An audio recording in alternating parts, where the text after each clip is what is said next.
marge de la célébration de la Pâque, Madame, Messieurs, paramètre à juger important de revenir à cette célébration. Quels sont les bénéfices y attachés? Est-ce qu'il y a de conditions justement à remplir pour y bénéficier, Madame, Messieurs? Ce sont là des questions qui trouveront justement des réponses dans cette émission que j'ai l'honneur de co-présenter avec Nico Kassanda à mes côtés, que je m'en vais saluer. Bonsoir Nico. Bonsoir Emeline Cambidio. Et bonsoir à vous, très chers téléspectateurs qui êtes branchés pour nous suivre. Alors aujourd'hui, Paramètre a le privilège, a l'honneur de recevoir pour vous un homme des dieux dévoué pour l'œuvre des dieux, passionné pour l'œuvre des dieux. Il est le pasteur responsable et visionnaire de l'église La Consolation. C'est le pasteur Dina Bantou que nous saluons chaleureusement. Pasteur Dina, bonjour. Bonjour. Vous allez bien aujourd'hui? Je vais bien par la grâce du Seigneur.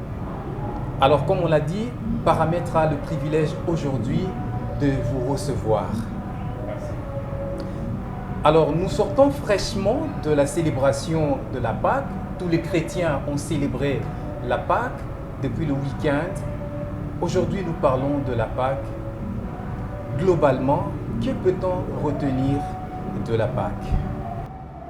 Je m'en vais d'abord vous dire merci d'avoir pensé à nous et pour ce déplacement que vous avez fait pour venir jusqu'à nous. Merci pour ce sacrifice et pour cet amour dont vous avez fait montre à notre égard. Alors, s'il faut parler de la Pâque, je dirais d'emblée que c'est la plus grande de toutes les fêtes dites chrétiennes. Pourquoi la plus grande? Parce que notre mouvement que nous appelons christianisme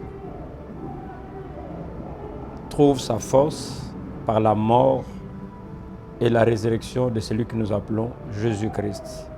Alors, comme dit la Bible d'emblée, si celui qui était mort n'était pas revenu à la vie, c'est que notre enseignement et notre foi seraient vaines, seraient nuls. Mais parce qu'il est mort, qu'il est revenu à la vie, alors nous trouvons cette force d'être prédicateur, d'être enfant de Dieu, de croire au message que nous enseignons, qu'il est un message vrai et réel. C'est pourquoi je dis que c'est la plus grande de toutes les fêtes dites chrétiennes. D'abord, donc, la première des choses, quand on parle de la Pâque, on voit une célébration festive. Alors, quelle différence faites-vous entre la Pâque avec S à la fin et puis la Pâque célébrée sans S à la fin? Merci beaucoup.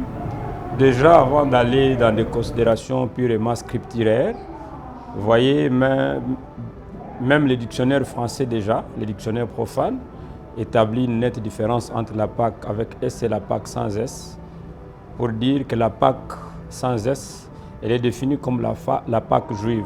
Et la Pâque avec S, elle est dite la Pâque chrétienne.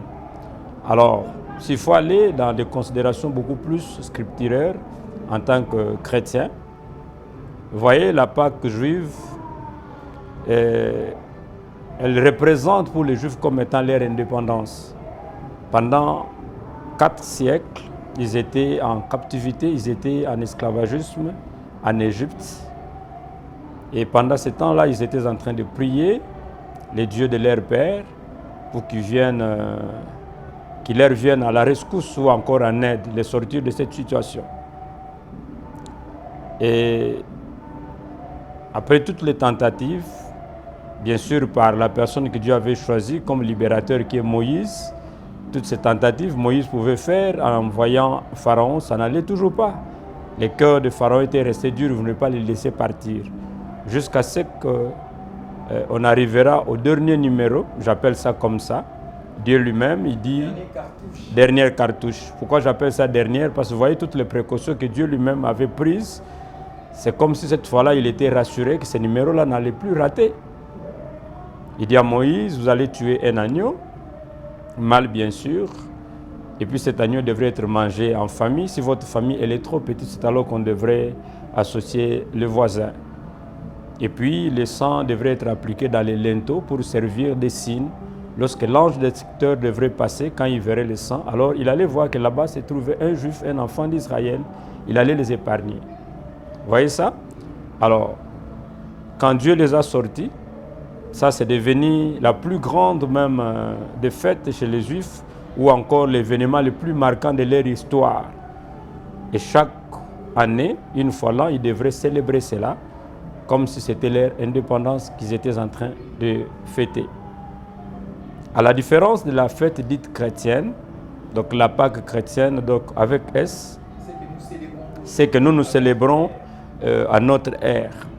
Elle est différente, pourquoi? D'abord, je m'en vais vite en besoin de vous dire que la Pâque chez nous, en principe, ne devrait pas être célébrée une fois l'an, comme chez les Juifs. Ça devrait être célébré en principe, chaque fois que nous devons penser à la mort et la résurrection de notre Seigneur Jésus, on devrait célébrer la Pâque. Mais pasteur, la question se pose en fonction de quoi l'on choisit la date de la célébration de la Pâque. Voilà, ça c'est aussi. Bon, vous voyez quand même, il faut admettre que la Bible n'a pas qu'une dimension spirituelle, elle a aussi une dimension scientifique. Vous voyez? Donc, au fur et à mesure que le monde est en train d'évoluer, ou encore les gens ont évolué avec l'histoire de l'Église, il y a des événements marquants sur base desquels on pouvait quand même se référer et faire des calculs pour dire, voilà, cette année par exemple, cette fête plutôt sera célébrée, c'est vrai, au mois d'avril, mais en telle date. Parce que la Bible n'a pas qu'une dimension spirituelle, elle a aussi une dimension scientifique. Et il y a des dates qui sont restées historiques, et parce que c'est la même vie que nous vivons, on peut se référer sur base des événements et puis faire des calculs. C'est comme ça. Est-ce que vous êtes aussi d'avis de chrétiens qui disent que la Pâque, c'est la plus grande fête que les chrétiens peuvent célébrer comparativement au Nouvel An? Oui, je suis d'avis, ou encore je m'inscris en vrai par rapport à cette thèse. Pourquoi? Parce que, comme je disais tantôt là, nous, notre vie que nous vivons, trouve son sens d'abord par la mort et la résurrection de Jésus-Christ. La Bible dit, lui qui n'a pas commis de péché, Dieu a fait de lui péché pour que nous devenions justice de Dieu. Donc notre vraie histoire commence avec cette mort et cette résurrection. Parce que s'il n'était pas ressuscité, notre foi serait vaine, notre prédication serait vaine. Parce qu'il est mort et il est revenu à la vie. Donc notre foi a un sens, notre prédication a un sens. Donc la plus grande fête pour nous commence par là. Commence par là. Parce que c'est l'événement le plus marquant. C'est le point focal même, je dirais. Alors, pasteur, dans plusieurs versets bibliques, je pense dans le Nouveau Testament, on parle de la Pâque comme étant repas. Genre manger la Pâque avec Jésus, avant la mort de Jésus. Comment expliquez-vous cela? Oui, je crois, par la grâce du Seigneur, je profite quand même de l'occasion pour dire merci à mon daddy. Il m'avait fait l'honneur d'aller clôturer le mois de mars qui avait pour thème « C'est par la foi » et en même temps introduire le mois d'avril qui est le mois qui a pour thème « Jésus-Christ, notre Pâque a été immolé ». Alors, je disais de l'autre côté, vous voyez, s'il vous plaît, je peux pouvoir revenir sur votre question? Oui, en fait, c'était la Pâque comme repas, parce que vous parlez de la Pâque comme résurrection, vous avez parlé également de la différence entre Pâque avec S et sans S, mais la Pâque comme repas, pardon. Voilà, donc la Pâque comme repas, ou pourquoi les repas pendant la Pâque. Je disais de l'autre côté, vous voyez, ce n'est pas vraiment les repas qui est la Pâque, mais Jésus a institué le repas que nous appelons la Sainte Seine ou la Seine pendant la Pâque. Parce qu'en fait, il faut qu'on se mette d'accord que quand Jésus est venu, d'abord dans la chair en tant qu'un juif, la Pâque qu'il a célébrée, c'était la Pâque juive. C'était la Pâque juive qu'il était en train de célébrer avec ses disciples. Là, en se mettant dans la peau des Juifs. Des Juifs, parce que lui-même dans la chair, c'était un Juif. C'est cette Pâque-là qu'il a trouvé qu'il était en train de célébrer avec ses disciples. Maintenant, à la différence, la nuit devrait être livrée comme disent les Écritures. C'est là où il a inauguré un repas que nous appelons la Sainte Seine, qu'il avait partagé avec ses disciples. Il a pris un pain, après avoir rendu grâce à Dieu, il est rompu, il leur donna, il dit, ceci est mon corps, qui est livré pour vous. Après, il prit la coupe, après avoir rendu grâce aussi, la Bible dit, il leur donna disant, celui-ci c'est le sang de la nouvelle alliance qui est répandu pour vous. Vous voyez, c'est pendant cette fête-là de Pâques juive qui célébrait avec ces juifs qu'il a introduit les repas que nous appelons la Sainte Seine. Est-ce que ce repas est indispensable? Je donne un exemple, pasteur. Je viens au culte le jour de la célébration de la Pâque, mais il s'est fait que j'ai une tâche à résoudre urgemment. Juste après la prédication, je quitte le lieu et je ne profite pas, je ne suis pas invité à la table du Seigneur. Est-ce que je suis hors norme? Bon, d'abord, je ne dirais pas si vous êtes hors norme ou pas. J'aimerais commencer par la manche selon laquelle que ce repas est indispensable, plus même qu'indispensable. Parce que je comprends mal, vous êtes fils d'alliance, fille d'alliance, un enfant de Dieu, vous êtes chrétien, que vous puissiez vous abstenir de ne pas manger la chair et ne pas boire le sang. Lui-même, il était en train de vanter ça avant même d'organiser que son corps était la vraie nourriture et puis son sang était le vrai breuvage et nous devrons manger, nous devrons boire. Alors, quand il donne ça, lui-même il dit que chaque fois quand nous ferons cela, on le ferait dans un sens mémorial, comme si on pensait encore à ce qu'il a fait, sa mort et sa résurrection, ainsi de suite. Parce que c'est par sa mort que nous trouvons la vie. Vous voyez? Donc ces repas-là symbolisent son corps et puis le sang symbolise son sang. Donc pour un enfant de Dieu, c'est plus qu'indispensable. Parce que la Bible dit la vie de toute chair est dans son sang. Si vous voulez vivre la vie de Christ, vous ne pouvez pas vous abstenir que de prendre son sang, parce que sa vie est dans son sang. Avec l'évolution, pasteur, l'évolution de la technologie, l'Église a développé une sorte de système. Pour ceux qui sont à la maison, vous achetez juste votre jus et le pain et le pasteur de là où il est, il prie pour ce repas et puis vous mangez. Est-ce que ça a vraiment de l'impact par rapport à la personne qui était sur place, qui a mangé ce que le pasteur leur a donné? Je vais vous dire qu'il n'y aura aucune technologie qui va remplacer l'Église. L'Église n'est pas quelque chose de facultatif.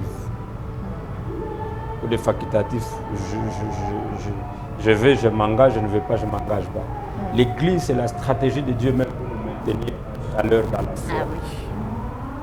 Rien ne peut remplacer l'Église. Rien. Quelles que soient les occupations, un enfant de Dieu doit toujours s'efforcer à trouver un espace de temps d'être à l'Église. Parce qu'il y a des bénédictions que Dieu nous accorde quand nous sommes à l'Église.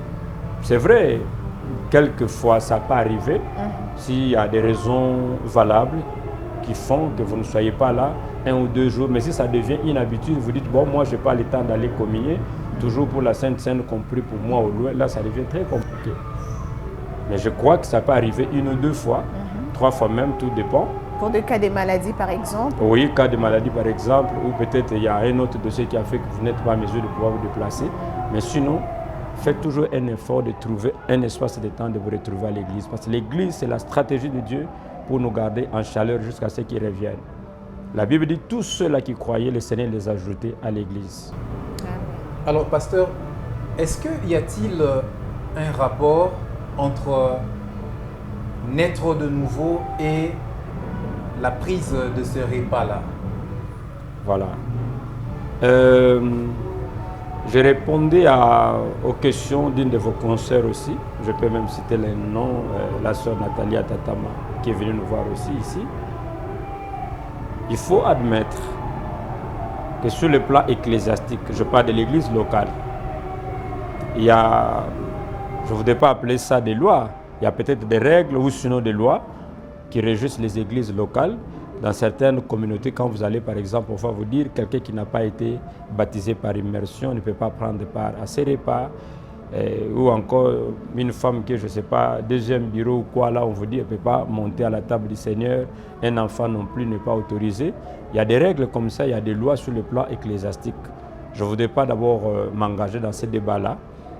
Mais aussi je crois que sur le plan prophétique, chaque enfant de Dieu, celui qui croit au Seigneur Jésus comme son Seigneur et Sauveur qui lui donne sa vie, avec baptême par immersion ou pas encore, on peut lui donner la Sainte Seine. Je parle de l'aspect prophétique sans créer de polémiques sur le plan théologique. Je parle toujours de l'exemple selon lequel les enfants d'Israël, lorsqu'ils devraient sortir de l'Égypte, cet agneau-là que Dieu avait instruit, la Bible dit qu'ils devraient manger dans toute la maison, dans toute la famille. Il n'y a pas vraiment un texte qui nous montre qu'on devrait donner aux grandes personnes, pas aux petits enfants. Même les enfants ont mangé. Il suffisait que vous soyez seulement un juif ou encore un enfant des Hébreux. Ils ont tous pris. C'est l'aspect prophétique que je vois. Et je crois sincèrement aussi que du côté prophétique, il est possible, même quelqu'un qui n'est pas encore passé par les eaux du baptême, pour les besoins de la cause, on peut le faire monter sur la table du Seigneur. Alors, pasteur, j'aimerais que vous puissiez éclairer la lanterne de nos téléspectateurs, des chrétiens qui nous suivent. En parlant justement de la Pâque, on fait en même temps allusion à la sortie des enfants d'Israël en Égypte.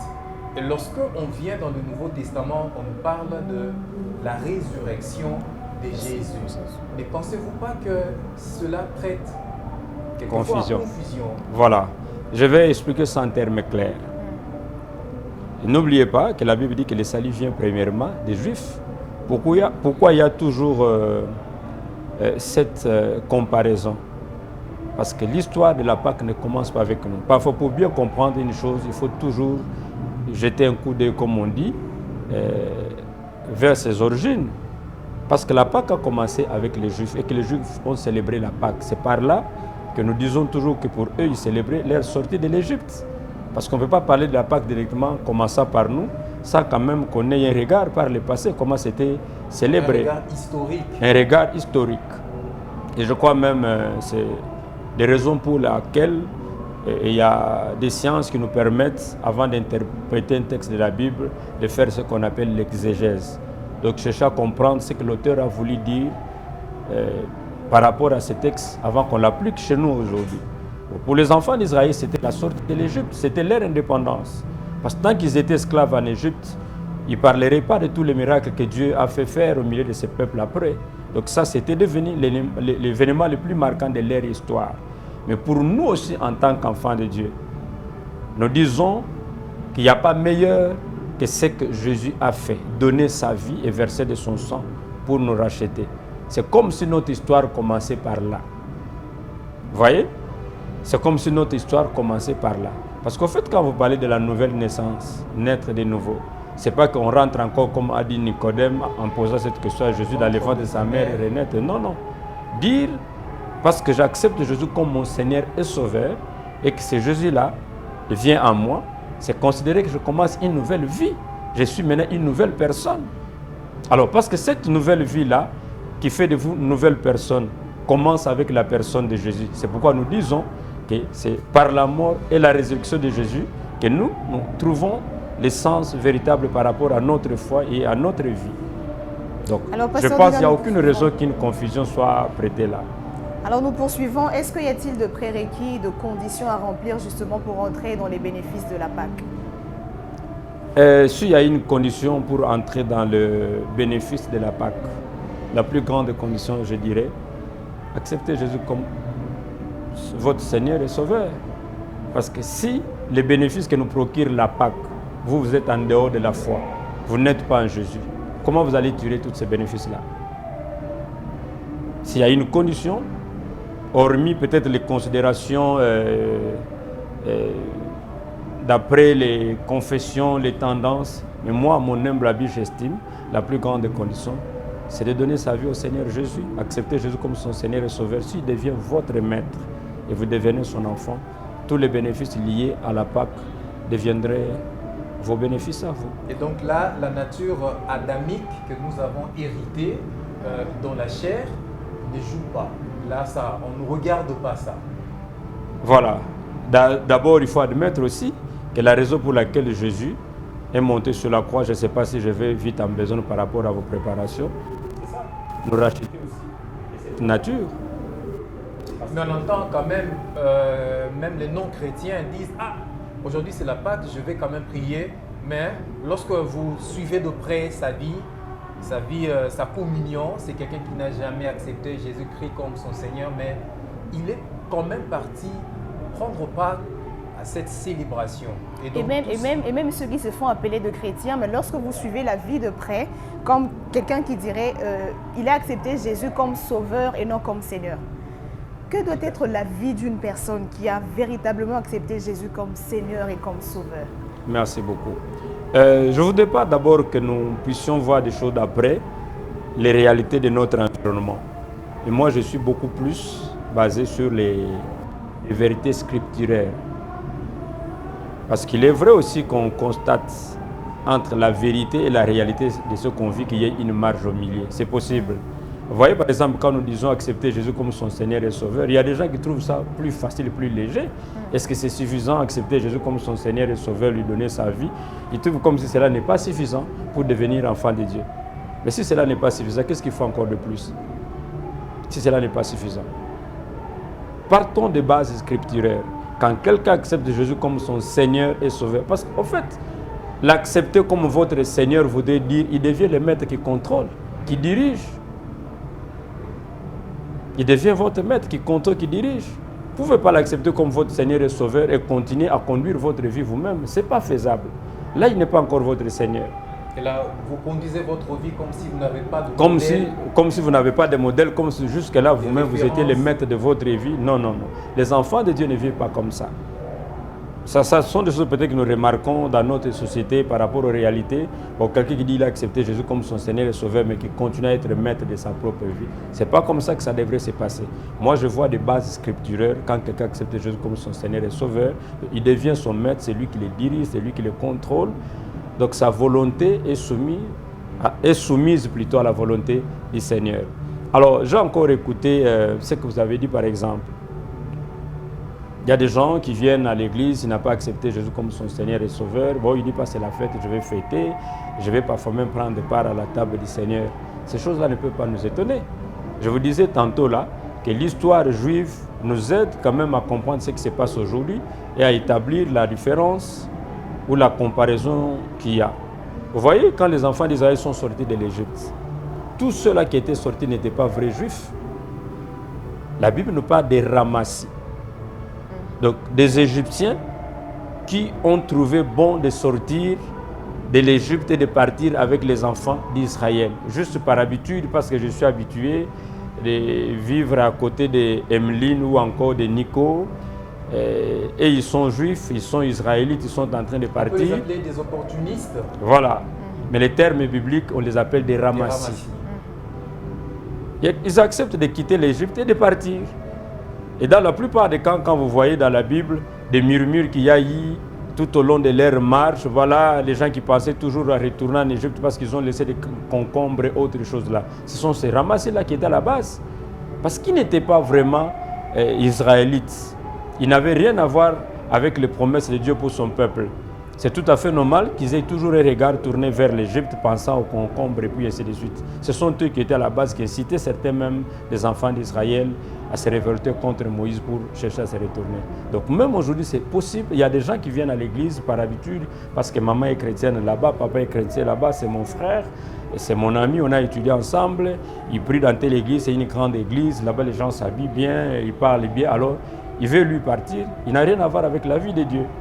C'est tout à fait normal qu'on trouve ce genre de personnes parfois à l'église. Mais je pense bien que ça, c'est une manière de passer son temps. Le mieux à faire, c'est d'accepter Jésus comme son Seigneur et Sauveur pour que les bénéfices de la Pâque deviennent aussi. Alors, pasteur, dans l'une de vos prédications, nous vous avons suivi religieusement.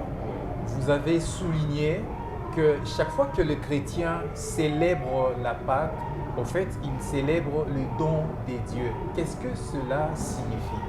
Merci beaucoup. Célébrer les dons de Dieu voudrait dire... Bon, laissez-moi d'abord ouvrir une parenthèse. C'est tout à fait normal. Jésus est le don de Dieu pour le salut de l'humanité.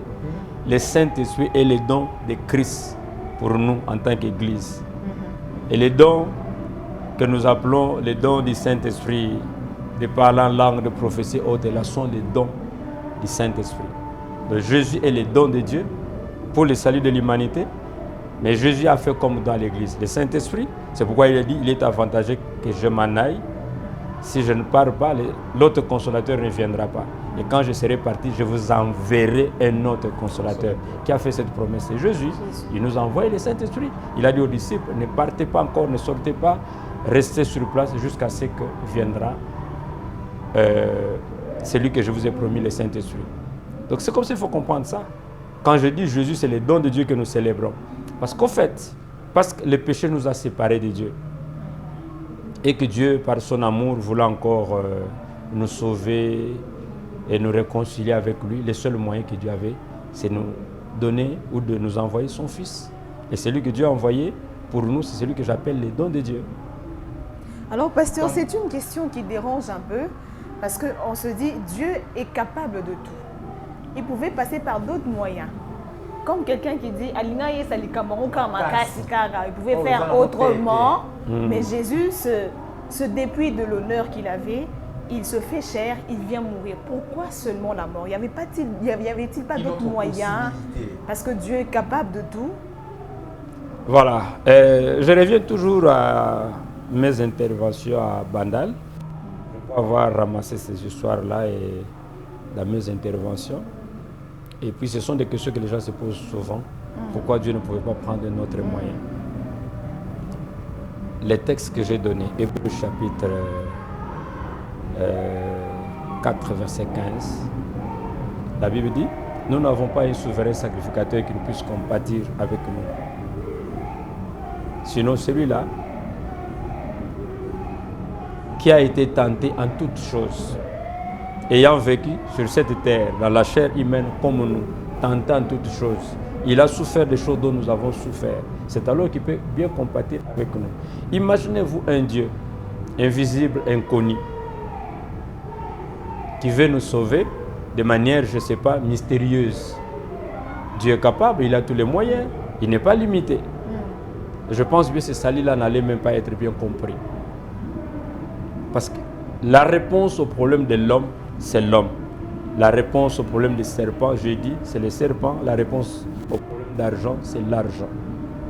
Vous voyez, les enfants d'Israël dans le désert, lorsqu'ils étaient mordus par des serpents brûlants, comme on les appelle, Dieu dit à Moïse, tu vas prendre un serpent d'airain que tu placeras sur une potence. Quiconque sera mordu par les serpents, lorsqu'il regardera le serpent d'airain, alors il sera guéri de sa morsure. Vous voyez ça? Ça, c'était une préfiguration. C'était une préfiguration. C'est comme ça, dans l'évangile, il est dit, comme Moïse éleva les serpents d'airain dans le désert, il faut que le Fils de l'homme soit élevé de même.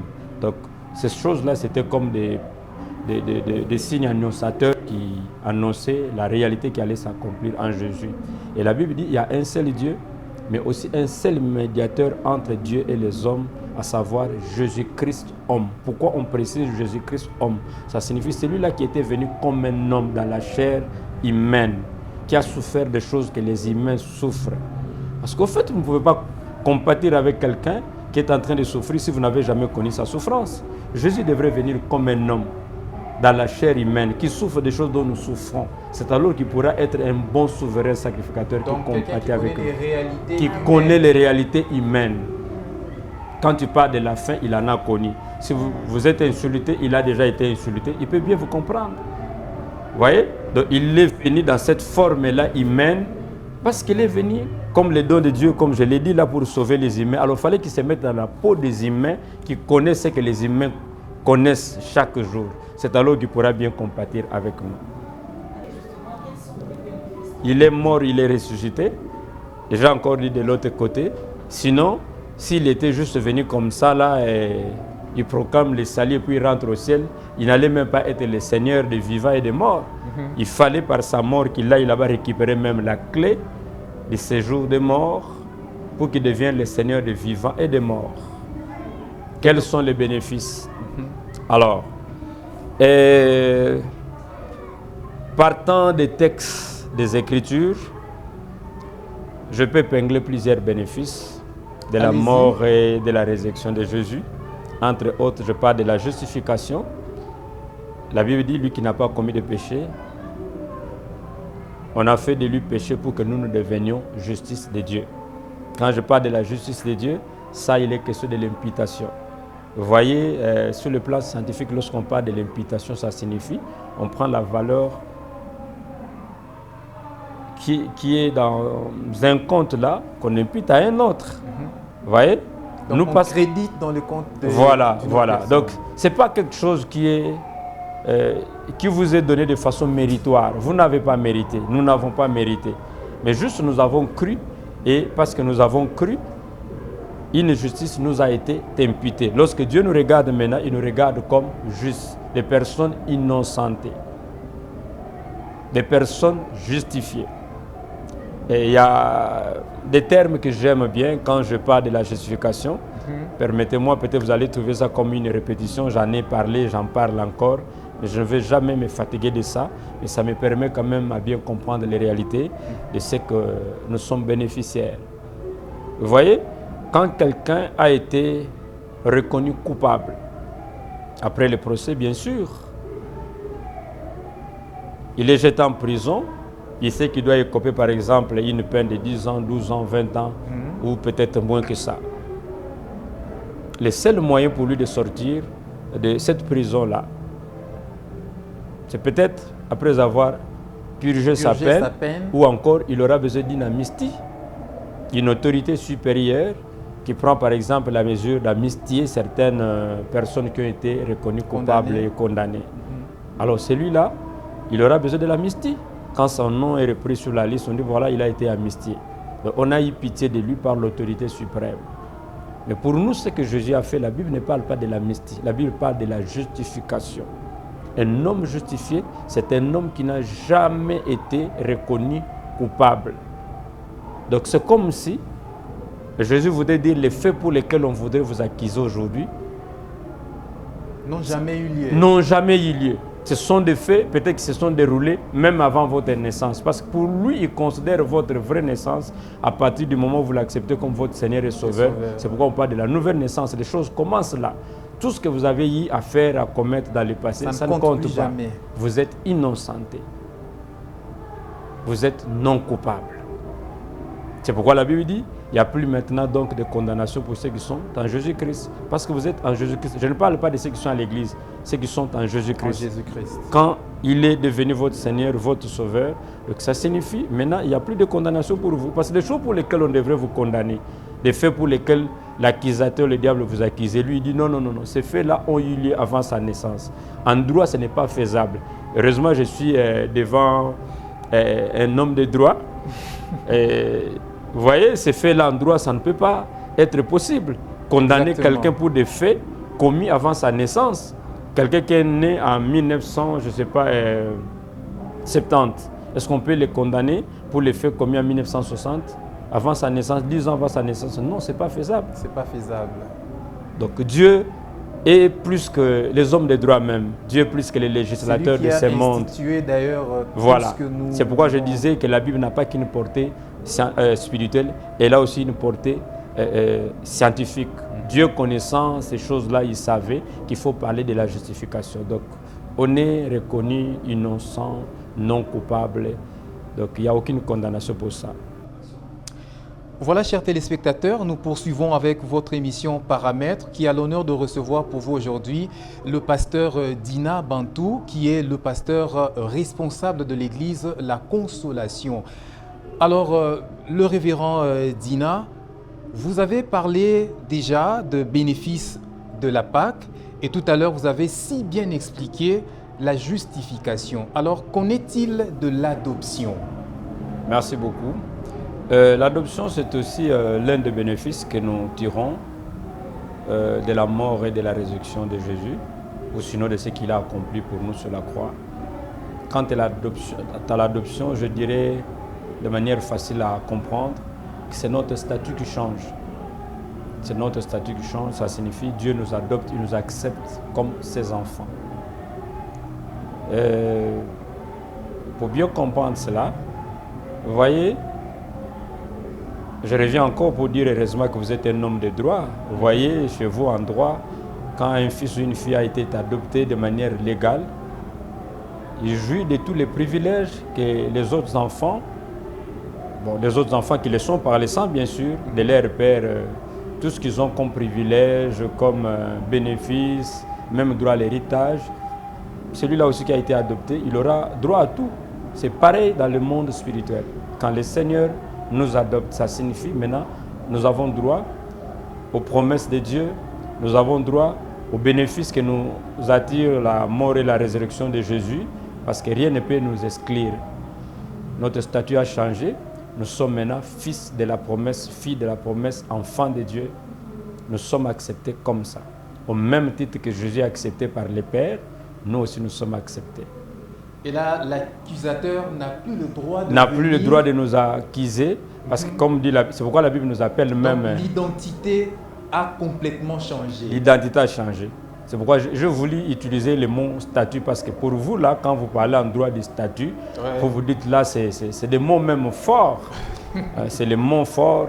Quand le statut d'une personne change, donc son identité même change. Exactement. L'identité change. C'est pourquoi j'ai voulu prendre le mot statut pour dire que même notre identité a changé par le simple fait que Dieu nous a adoptés, par ce que Jésus a fait, parce qu'il a fait, il a subi pour nous. Donc nous sommes adoptés par Dieu comme fils de Dieu. Il n'y a même pas à discuter pour ça. Mais il y a un problème qui se pose avec les chrétiens. Souvent, les chrétiens n'ont pas conscience du fait de sa nouvelle identité par l'adoption. C'est ça le problème qui se pose. Vous voyez, comme on dit chez nous ici, nul n'est censé ignorer la loi. Quand vous commettez une infraction, même si vous ne saviez pas que c'était une infraction, la loi va vous rattraper. La loi a tout prévu déjà à l'avance. Voilà, c'est ça le problème que nous avons. Et ce n'est pas parce que vous ne connaissez pas vos droits et que le diable aura pitié de vous. Non, voilà, il devrait quand même bénéficier de ça. C'est parce qu'il ne connaît pas et qu'il est parti ou qu'il a tapé à côté. Non. La Bible dit, l'enfant, plutôt, l'héritier, tant qu'il est encore enfant, il ne diffère en rien d'un esclave. Alors, nous demandons qu'est-ce qui arrive lorsque vous avez parlé de la justification, mais il arrive qu'un chrétien qui a accepté Jésus, mais qui retombe toujours dans le même péché. Il demande pardon et puis il demande pardon, mais il retombe encore. Il retombe. Est-ce que la justification c'est pour toute la vie? On est permis de retomber dans le péché et pour venir demander pardon autant de fois. Voilà, la justification elle est pour toute la vie. Quand vous êtes justifié, vous êtes justifié pour toute la vie. Non. D'abord, quelqu'un qui a conscience de ce que le Seigneur a fait pour lui, du fait qu'il nous a justifié, qu'il nous a adoptés. Je pense bien que son attitude serait même d'éviter le péché. Un enfant de Dieu ne pratique pas le péché. La Bible dit celui qui pêche est du diable. Un enfant de Dieu ne pratique pas le péché. Il est vrai, dans ce monde ici, il peut arriver d'une manière ou d'une autre que nous puissions tomber, broncher. Mais cela ne voudrait pas dire que ça doit devenir votre vie. Celui qui pêche est du diable. Un enfant de Dieu ne peut pas pratiquer le péché. Alors, comment s'en débarrasser? Ce n'est pas d'abord un effort que vous faites. Si réellement vous avez accepté Jésus comme votre Seigneur et Sauveur et qu'il habite en vous, c'est le travail que le Seigneur fait même. C'est le travail. Comment vous êtes devenu enfant de Dieu? Le Seigneur est devenu votre maître. Le Saint-Esprit habite en vous. Et vous avez un péché que vous chérissez? Tous les jours, c'est le même péché que vous commettez, vous venez vous demander. Non, c'est qu'il y a encore un problème. Soit il faut vraiment revoir votre, entre guillemets, votre croyance là en Dieu. Alors, Nico, tu es d'avis avec moi, il y a quelque chose qui dérange. J'ai accepté Jésus. Avant que vous puissiez poursuivre, j'aime bien ce texte de la Bible qui dit demeurions-nous dans les péchés afin que la grâce abonde loin de là. Dans les textes originaux, ce texte voudrait dire que cette pensée soit maudite. Cette pensée-là, de penser ou de croire, parce que nous avons été justifiés, nous sommes adoptés, Dieu nous a pardonné, je peux continuer à vivre dans la vie de péché. La Bible dit que cette pensée-là soit maudite. Un enfant de Dieu, c'est quelqu'un qui ne pratique pas le péché. J'utilise bien les mots pratique. On ne pratique pas le péché. Malheureusement, c'est incompris par les chrétiens. Incompris. Oui, peut-être, mais quand même, c'est pourquoi on a tous besoin de grandir dans la foi, de connaître la parole du Seigneur pour qu'on découvre nos privilèges que nous avons dans notre foi, marche avec le Seigneur. Alors, Emeline, vous parliez déjà de quelque chose là. Pasteur, qu'il y a plus de condamnation pour ceux qui sont en Christ. Mais ce que nous vivons aujourd'hui, tu es d'accord avec moi, c'est tout autre. J'ai accepté Jésus, je suis en Christ, mais c'est comme s'il y a quelque chose qui me condamne. Je suis dans la pauvreté, je suis dans le célibat prolongé, je suis dans la stérilité. Pourtant, les païens mènent une vie aisée, une vie bénie, une vie épanouie. Qu'est-ce qui se passe? Merci beaucoup. Ça, d'abord, c'est l'impression que ça vous donne. Que les païens mènent une vie aisée, une vie épanouie. C'est l'impression que ça vous donne. D'abord, il faut ne pas confondre que le bonheur, la paix, l'épanouissement n'est toujours pas défini de la même manière chez tout le monde. Vous voyez, quand vous avez besoin d'une maison, vous pensez, le jour où vous aurez la maison, c'est alors que vous deviendrez maintenant en paix et vous aurez le bonheur. Mais il y a des gens qui ont 2, 4, 5, 6 maisons, mais qui se sentent Ils n'ont jamais malheureux, vécu ce bonheur. qui n'ont jamais vécu ce bonheur. Le bonheur ne se définit pas de la même manière chez tout le monde. Non. Il y a des choses que vous avez. Peut-être que d'autres personnes que vous enviez, mais plus et ils envient ce que vous avez. Ils se disent s'ils étaient à votre place, ils seraient heureux, ils seraient dans le bonheur. Je doute fort qu'on parle de païens qui mènent une vie de bonheur, qui sont heureux, et ainsi de suite. Parce que vous n'êtes pas à leur place, vous ne savez pas ce qu'ils endurent. Là, c'est juste l'impression que ça donne sur C'est l'aspect l'impression que extérieur. ça donne. C'est l'impression que ça donne, l'aspect extérieur. Nous qui sommes pasteurs, nous recevons parfois des cas, vous parlez avec des personnes, vous voyez, il roule carrosse, mais quand il vous parle de son problème, vous avez vite pitié de lui. Pitié. Pas très longtemps, je partageais un témoignage ici d'une jeune dame, elle est ingénieure de formation, elle roule dans une belle voiture, mais elle porte des pampers. Elle dit chaque fois quand elle a envie de faire le petit besoin, elle ne peut pas se retenir pendant 1 minute. Vite, ça sort. Elle a été voir tous les médecins, mais aucune solution n'a été trouvée parce que l'affaire est purement spirituelle. Elle est ingénieure de formation, mais sa mère l'a livrée, l'a vendue à autre chose. Mais si vous voyez cette jeune dame rouler carrosse comme ça, là, elle est ingénieure, elle construit une maison là-bas, vous allez dire voilà si j'étais à sa place. Non. Le bonheur, ce n'est pas d'abord l'impression que vous avez, des choses que vous regardez au côté. Le bonheur se vit d'abord dans le cœur. Mais révérend, on sert quand même le Et Seigneur. oui, On par sert le rapport, Seigneur. oui. Toutes ces choses sont peut-être pas très importantes, mais elles sont quand même, elles ont une importance capitale. D'ailleurs, la Bible le dit, la mort du testateur a été constatée. Donc, tout ce que la Bible me dit, tout ce que la Bible me promet, j'ai le droit de l'obtenir. Mais qu'est-ce qui m'empêche de l'obtenir? Merci beaucoup. Avant que je n'arrive là, j'aimerais revenir sur un fait, parce que vous aviez dit tantôt là, vous voyez, il y a les liens de pauvreté, les liens de célibat, de stérilité. Il est vrai qu'il y a des moments où vous pouvez constater que c'est devenu un problème qui a d'origine ténébreuse. Mais ce n'est pas parce que vous voyez quelqu'un en train de souffrir aujourd'hui. Je ne sais même pas pourquoi je parle de souffrance. Ou peut-être quelqu'un dans le manque aujourd'hui que vous allez vite conclure que cette personne-là, elle est maudite. Non. C'est juste un moment. Ça peut être un moment par lequel il est en train de passer, puis demain les choses vont changer. Vous voyez? Moi, je pense bien que la souffrance a aussi un sens. Par le fait que, ça c'est moi, j'ai l'impression, que la souffrance est le moyen que Dieu utilise pour mettre fin à la souffrance. Donc la souffrance, c'est le moyen que Dieu utilise pour mettre fin à la souffrance. Quand quelqu'un a déjà souffert et que demain Dieu le bénit, Dieu l'élève, j'ai l'impression que cette personne ne supporterait plus jamais voir les gens autour de lui souffrir. Alors pour Dieu, ça devient une stratégie. S'il faut mettre fin à la souffrance, il faut que quelqu'un passe par la souffrance. Demain, quand il verra le bonheur, il se souciera aussi du bonheur des autres. Parce qu'il ne voudra pas voir les gens souffrir des choses dont il a déjà souffert. Vous voyez? Mais nous, quand vous voyez quelqu'un, bon, peut-être 6 mois, 1 année, 2 ans dans une souffrance, alors directement on s'est dit, ça doit être un problème spirituel, il est lié. Que direz-vous aujourd'hui, par exemple, de celui qui est le PDG de la chaîne dans laquelle vous travaillez? Quelqu'un qui hier pouvait dormir dans une école sans fenêtre, sans porte. Aujourd'hui, c'est un grand patron. À l'époque, on pouvait croire que c'était une malédiction. Non, mais Dieu était en train d'écrire son histoire avec lui. Donc c'est possible que ça peut arriver, que vous puissiez passer par des temps difficiles. Mais si vous avez foi en Dieu et vous êtes sûr que Dieu vous connaît, vous êtes enfant de Dieu, dites-vous, ça peut être un temps, peut-être c'est une école de Dieu, demain après-demain, ça va changer. Et puis la stérilité. Je m'inscris en faux contre la thèse selon laquelle que chaque cas de stérilité c'est un cas de démon. Non. Parce que dans toute la Bible, toutes les femmes stériles ont fini par enfanter. Et la stérilité dans la Bible n'a jamais été attribuée à Satan. Voyez Anne. Voyez. Qui vous condamne à vivre 30 ans, 35? Qui vous condamne?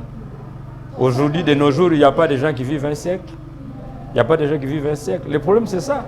Quand vous avez des choses pareilles dans votre tête qui sont devenues comme des tares, qu'à notre époque, ici, on vit 30 à 35 ans, eh bien, c'est à quoi vous pensez, c'est qui arriverait. Mais si vous dites non, je ne suis pas condamné à vivre 30 ans, 35 ans. Pourquoi vous vivrez 35 ans? Pourquoi 40 ans? Alors, pasteur, vous avez fait allusion à notre patron qui, hier, vivait dans la misère et après quelques temps, il est devenu ce qu'il est. Et c'est dans cette souffrance-là que Dieu est venu lui visiter. Oui, Dieu l'a béni. Mais lui avait déjà la mentalité tout en sachant qu'il est adopté par Dieu. Et que dire d'autre de ceux-là qui continuent par exemple à se dire « Ah, nga vi na ngeza na ngo kaka boy na ebe kaka ekokoma kaka boy vi na nga kaka boy que dire ?» Qui prient, oui, ce ne sont pas des païens, ce sont des gens qui prient et qui ont accepté Jésus-Christ dans leur vie comme étant leur Seigneur et leur Sauveur. C'est pourquoi aujourd'hui il y a des enseignements à l'église. C'est pourquoi il y a des enseignements. Il y a la fête de Pâques, mais on nous donne l'occasion d'enseigner sur la Pâques, que les gens connaissent qu'est-ce qu'est la Pâques et quels sont les bénéfices. Quand nous parlons de la justification et de l'adoption, pourquoi? Ce ne sont pas des simples théories que nous développons. Il y a des buts que nous visons derrière ça, que les gens parviennent à la maturité, à la compréhension des choses qui sont pour eux des droits. C'est pourquoi nous enseignons. Sinon, pourquoi on serait en train de passer des temps comme ça là, dans des émissions, à la chair, pendant 1 heure, 1 heure et demie en train de parler? Ce qu'on fait là, c'est pour un but. C'est par l'enseignement qu'on réussit à extirper l'ignorance. Et quand par l'enseignement on a réussi à extirper l'ignorance, c'est qu'on parvient maintenant à la connaissance. On sait que Christ est mort, c'est pour un but, c'est pour que moi je sois justifié, que je sois adopté. Et maintenant que je suis justifié, je suis adopté, personne ne peut me condamner encore à vivre dans la pauvreté. Même quand je serai en train de passer par des temps difficiles, je refuserai de croire que je suis condamné à vivre cette situation. Mais je me dis c'est un temps, c'est une période, c'est un passage, demain les choses changeront. Révérend, nous chutons petit à petit l'importance du sang dans la chrétienté. Parce que quand vous revenez à la Bible, lorsque le Seigneur a demandé à ce que l'on tue l'agneau et que l'on mette le sang dans le linteau, et vous verrez dans l'arche, Dieu demande à Moïse de verser le sang sur le propitiatoire. Le sang, l'importance du sang dans la vie chrétienne. Oui, l'importance du sang. D'abord, la Bible dit la vie de toute chair est dans son sang. Vous voyez? Et Jésus lui-même, il vient, il nous donne le pain qui identifie à sa chair et puis le vin qui identifie à son sang. Ça a un sens spirituel. Hébreux 9, quand vous lisez, la Bible dit qu'il n'y a pas pardon de péché sans l'effusion de sang. Nous sommes pardonnés parce qu'un sang a été versé. Vous voyez? Le sang de Jésus, c'est ce qui symbolise pour nous-mêmes le prix du rachat, ou sinon notre rançon. Le sang a une portée spirituelle très très importante. Et la Bible dit que les enfants participent à la chair et au sang. Vous voyez? À la chair et au sang. Qu'est-ce qui démontre que vous êtes fils d'un tel? C'est parce que vous portez son sang. Heureusement pour nous, les choses spirituelles dépassent aussi l'entendement naturel de filles, les lois naturelles. Par l'adoption, on n'a pas besoin du sang. Le sang là, c'est comme spirituel. Le sceau qui vient d'être... Voilà. C'était un acte purement spirituel.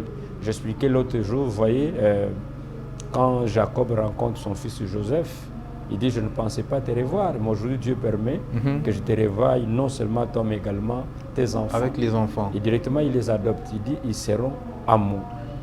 Vous voyez?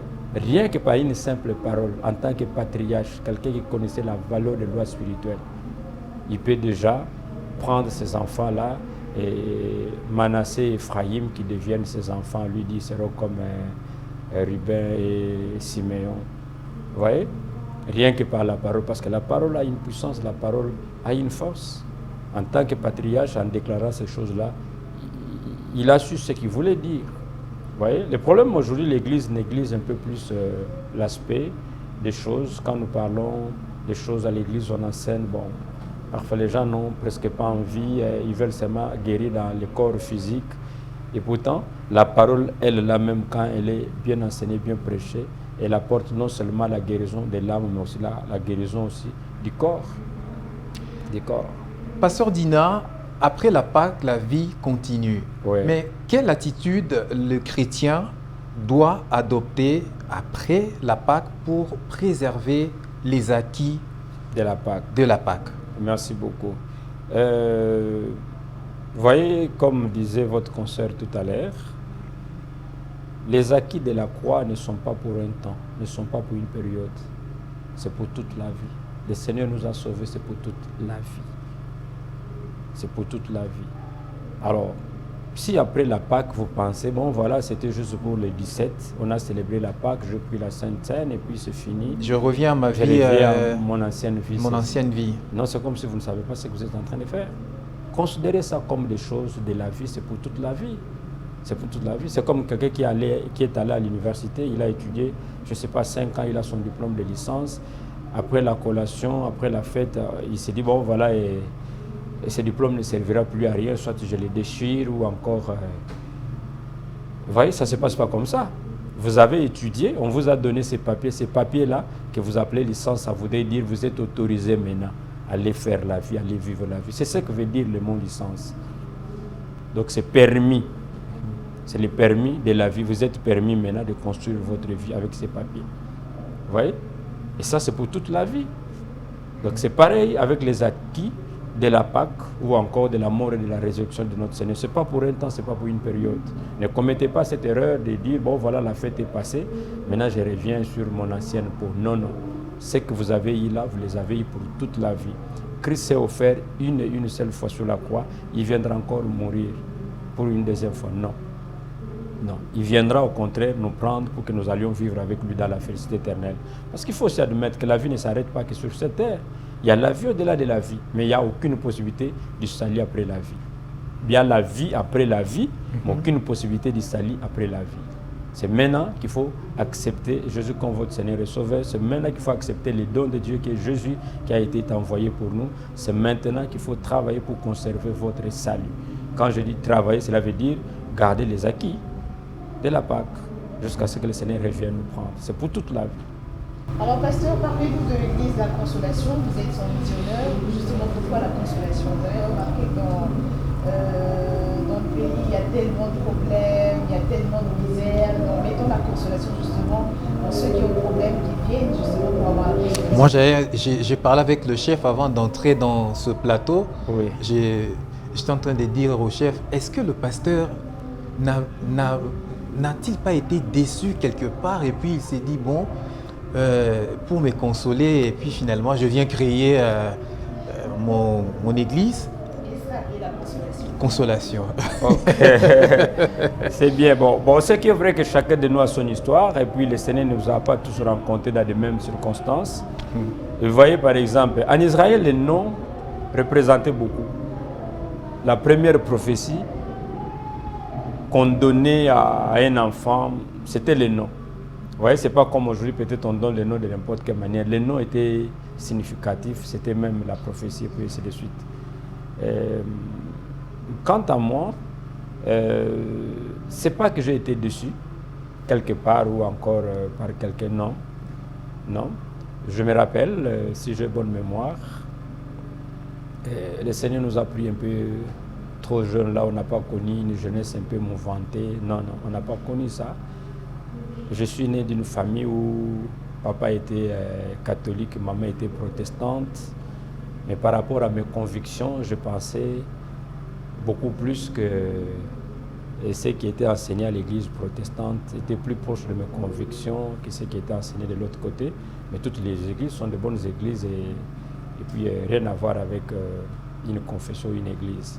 C'est comme ça, vite, que je prendrais l'option de suivre maman à l'église protestante. Je me rappelle, j'étais encore en premier ou deuxième secondaire, avoir écrit une lettre anonyme que j'ai adressée au pasteur parce qu'il y a un certain nombre de choses que je n'aimais pas à l'église, par sa manière de faire, et puis je n'étais pas d'accord. Je me permets d'écrire une lettre anonyme demandant au pasteur si on pouvait corriger telle ou telle chose. Et puis le pasteur tomba sur la lettre, il a pris la décision et on a changé les choses à l'église. J'étais tout jeune, si je me rappelle, j'étais en première ou deuxième secondaire. Vous voyez ça? Et puis, un peu plus vite, mon père voulait que je devienne vraiment pour lui quelqu'un de grand, d'important. Et tout cela devrait passer que par les études. Il tenait à moi et puis ainsi de suite. Semble-t-il, il voyait à moi des traits qui me distinguaient plus de mes frères et de mes sœurs. Alors, il n'avait pas tort. Oui, il voulait beaucoup plus investir à moi. Il dit c'est un garçon, il est intelligent à l'école, je veux qu'il aille loin, ainsi de suite. Et bon, malheureusement ou heureusement, je ne sais pas, mon oncle aussi, le frère aîné à ma mère, lui aussi à son tour, il dit non, moi je sens ce garçon, c'est moi qui peux beaucoup plus le propulser, qu'il habite chez moi et puis c'est moi qui va le suivre. Donc l'oncle voulait que j'habite avec lui, que lui suive mon cursus. Alors que papa lui-même aussi, bon, malheureusement, vous voyez, il y a des choses parfois avec des familles. Et pour sauver quand même le mariage de ma mère, c'est mon oncle qui en a emporté. Je suis allé habiter avec mon oncle. C'était ici à Maloué quand même. Et puis, une année ou 2 ans après,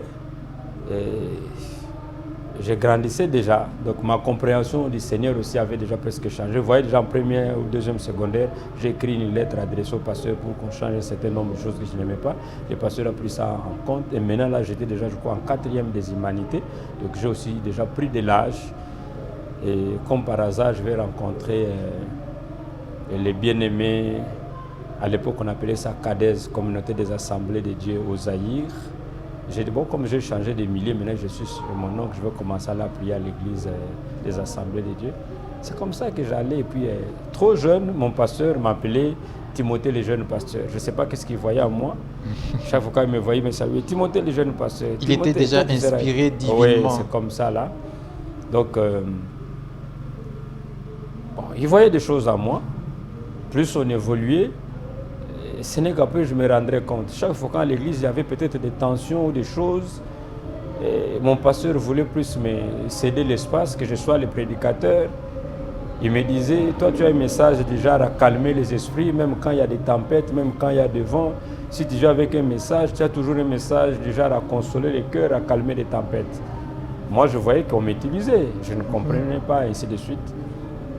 Et là, celui qui était déjà notre responsable, c'est l'évêque Gabriel Rissas, par son âme. Il venait de partir il y a cela une année ou 2 ans passés. Alors, en 1998, on va organiser une convention des jeunes. On a appelé ça convention des jeunes leaders. Je n'étais même pas prédicateur, je n'étais même pas orateur de la convention. On m'a juste donné la charge de l'administration. Parce qu'à l'époque, je travaillais encore comme secrétaire de l'église. On m'a dit, alors, tu t'occupes de tout ce qu'il y a, administration, ainsi de suite. Alors les orateurs ont prêché pendant cette convention, c'était au 8e mois, au mois d'août. Alors, après cette convention de jeunes, parce que l'église avait cédé les installations aux jeunes, c'était une grande convention, ainsi de suite. Moi, j'étais juste chargé de l'administration. Quand cette activité va passer, la semaine-là qui devrait reprendre, alors, mon pasteur à l'époque, il me dit, vous voyez, on venait de passer des moments forts avec la convention de la jeunesse, et cette semaine qui s'ensuit là, c'est toi qui prendras la parole, tu vas prêcher à toute l'église. Parce qu'il y a eu des choses, et puis ainsi de suite. La convention des jeunes, il y a eu beaucoup de choses qui se sont passées. Mais moi, je voudrais que toi, là, avec la grâce que tu as, que tu viennes avec le message, comme tu en as toujours du genre, à calmer les cœurs, à calmer les esprits. Et puis bon, c'est ce que lui m'a dit. Alors pendant que je suis allé prier pour préparer mon culte déjà, je devrais prêcher la semaine qui avait suivi là. Pendant que je suis en prière, c'est là où j'entendrai la voix me dire, je suis en 1998, que non seulement que je serai avec toi aujourd'hui, mais je vais aussi te confirmer que je t'ai donné un message de consolation. Okay. Quand j'écoute cette voix-là, je viens, je prêche le message. Oh non, c'était un grand succès. Je vais un peu vite. Et puis, bon, un temps après, j'ai compris que Dieu m'a appelé à ce message. 2-3 ans après, je vais aller aux études. Et il y a encore un de mes professeurs qui nous donnait le cours de la pneumatologie. Et à la fin du cours, on devrait sanctionner ces moments-là par des temps forts de prière, et ainsi de suite. Il vient, il me pose les mains, il dit, Dieu me dit qu'il t'appelle à porter un message de consolation au monde. Waouh! Vous voyez, à part ce que j'avais entendu, je vais le confirmer par mon professeur. Et c'est comme ça, vite, des années plus tard, quand je serai appelé à commencer l'église, à bâtir l'église, je n'avais pas de choix que d'appeler ça l'église de la consolation. Puis du reste, un message aussi qui trouve son fondement dans la parole. l'esprit qui nous a été promis, il a été appelé comment? Esprit de la consolation. De la consolation. Je vous enverrai notre consolateur. Donc c'est un message de l'esprit qui trouve son fondement dans les Écritures. Et puis dans la Bible, je vois un homme comme Siméon à qui il a été interdit de mourir sans avoir vu la consolation d'Israël. Ça j'aime, et même lorsqu'il a vu la consolation d'Israël, qui était alors le fils qui devrait venir, le Messie de Christ. Il pouvait s'en aller en paix. Pas seulement qu'il pouvait s'en aller, mais c'est lui qui a demandé. Père, maintenant j'ai vu la consolation d'Israël, tu peux me laisser partir en paix. C'est comme pour dire, je refuse même quand Dieu m'a promis des choses et que j'ai vu des choses. Je ne meurs pas tout de suite, c'est à moi qui demande. C'est ça le message de la consolation. On ne meurt pas une mort gratuite. On ne meurt pas par sabotage. On accomplit la mission, on voit l'accomplissement des promesses de Dieu, et alors c'est vous qui demandez, Seigneur, j'ai vu ce que tu m'as promis, est-ce que tu peux me laisser partir en paix? C'est l'héritage de cette maison, c'est le message que je prêche. Moi, je reçois cette grâce. Moi Amen. également, je la reçois. Le programme de l'Église. Oui, le programme de l'Église. Tantôt, vous m'avez dit que je devais dire quelque chose sur la vision, non? Non. Okay. Allez-y. Voilà. La vision de l'Église de la Consolation se résume par ces deux grands facteurs. Façonner une nouvelle race de personnes. Façonner une nouvelle race de personnes pour Dieu sur cette terre. Parce qu'il est possible, tout en étant sur cette terre, dans cette chair ici, de vivre différemment. Où que vous alliez, quoi que vous fassiez, que les gens réalisent que vous êtes dans le monde, mais vous n'êtes pas de ce monde. C'est à cela que Dieu nous appelle. C'est possible. Je m'inspire de ce qui se passe lorsque les parents de Moïse l'ont jeté dans un coffre qu'on l'avait placé auprès du fleuve, au bord du fleuve Nil. Vous voyez? La Bible dit, lorsque la fille du Pharaon est passée par là, on a entendu les cris de l'enfant qui pleurait. Ils ont dit quoi? Que la manière de pleurer de cet enfant semblait aux pleurs des enfants des Hébreux. Est-ce qu'il y a une manière de pleurer des enfants des Hébreux et une manière de pleurer des enfants des Égyptiens? Quand un enfant pleure, c'est toujours un enfant qui pleure. Mais pour Moïse, ils ont constaté que la manière de pleurer, les cris là semblaient aux cris des enfants des Hébreux. Donc je me dis, il est possible dans ce monde perverti, pourri, que nous puissions former une nouvelle race, une nouvelle espèce de personnes pour Dieu. Et c'est le travail que nous faisons. Personne ne peut me faire croire, voilà, le monde est pourri, le monde est perverti, personne n'échappera, tous on va finir de la même manière. Non. Il y a des gens que Dieu distingue et qui distinguera toujours. Des personnes qu'on appelle des restes. Un reste caché. Voilà, ça vous faites allusion à ce qui s'était passé à l'époque d'Élie, les prophètes. Quand ils pensaient rester seuls, Dieu lui dit non, j'ai encore gardé 7000 autres qui n'ont pas fléchi les genoux devant Baal. Il y a toujours une espèce de personnes que Dieu garde de nos jours qui ne fléchiront jamais les genoux devant Baal. C'est cette espèce-là à laquelle Dieu nous appelle de former. Et la deuxième chose, c'est de révéler la vraie nature de cette espèce de personne.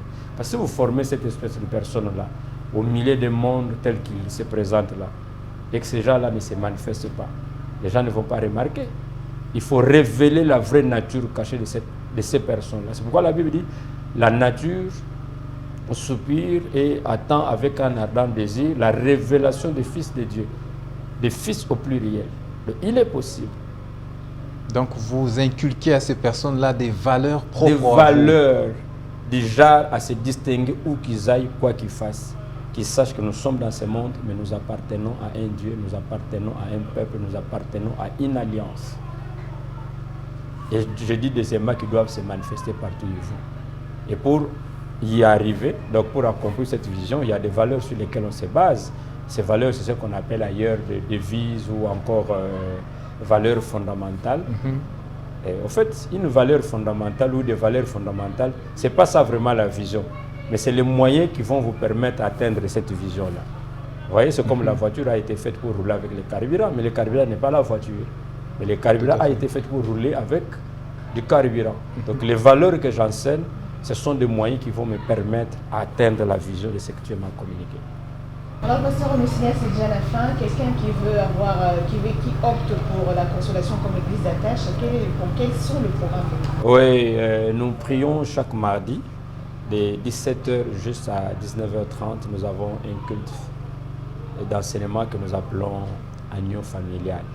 Donc là, je prends le temps d'enseigner et puis par moment, je laisse le temps même aux gens de répondre aux questions pour éviter l'ignorance, comme on disait tantôt là, des choses qui sont destinées aux enfants de Dieu mais que les gens ne connaissent pas, que ce sont nos droits, ce sont nos bénéfices. Alors, des choses dont vous ne connaissez pas, que ce sont vos bénéfices à vous, comment vous allez en bénéficier. Je laisse parfois le temps que les gens posent des questions, puis je prends mon temps d'enseigner. Sauf si on a un programme peut-être spécial, séminaire ou quoi. Mais sinon, le culte m'a dit, nous appelons ça agneau familial. Je prends mon temps d'enseigner, je peux répondre aux questions. Et chaque jeudi aussi, de 17h jusqu'à 19h30, nous avons un culte dénommé Jeudi miracle, jeudi de puissance, rendez-vous de victorieux avec le Seigneur Jésus-Christ. Donc des temps forts de prière et de déclarations prophétiques, parce que nous croyons aussi, à part tout ce que Dieu nous a promis, qu'il y a un diable qui est à côté, qui combat les enfants de Dieu, qui combat les familles pour que les gens n'entrent pas en possession de ce qui leur a été promis, en leur montrant les réalités de ce monde. Toi, tu veux vivre, je ne sais pas, heureux, alors que le monde est pourri. Comment tu ne vas pas y parvenir? Si tu ne fais pas comme tout le monde, tu ne vas pas arriver. Alors, je viens maintenant avec la grâce de Dieu au moyen de l'onction, de la puissance, des cultes de puissance et des déclarations prophétiques, des temps forts de prière. Et puis, c'est comme ça qu'on oblige le ciel à agir sur terre. Et le dimanche, de 7h30 à 10h30, nous avons notre grande célébration. Alors, pasteur, on est déjà à la fin, la Pâque est passée, mais au fond là-bas, il y a un chrétien qui est désespéré par les événements, croit qu'il ait accepté Christ comme Seigneur et Sauveur. Quel conseil lui donner en ces instants? Pour chaque enfant de Dieu qui se dit la Pâque est passée, il est là-bas, qu'est-ce qu'il doit s'attendre? C'est ça la question? Oui. Oui. Donc, il est désespéré. Désespéré. Heureusement que vous êtes à l'église de la Consolation, que je prêche le message de la Consolation, le message d'espoir. Le contraire de la consolation, c'est la désolation, n'est-ce pas? C'est pas ça? Quand quelqu'un est désolé, c'est alors qu'il a besoin de la consolation, n'est-ce pas? Consolation. Alors, quand quelqu'un est désespéré, il a besoin de la consolation. Et je vous annonce que c'est un message qui touche toutes les couches. Toutes les couches.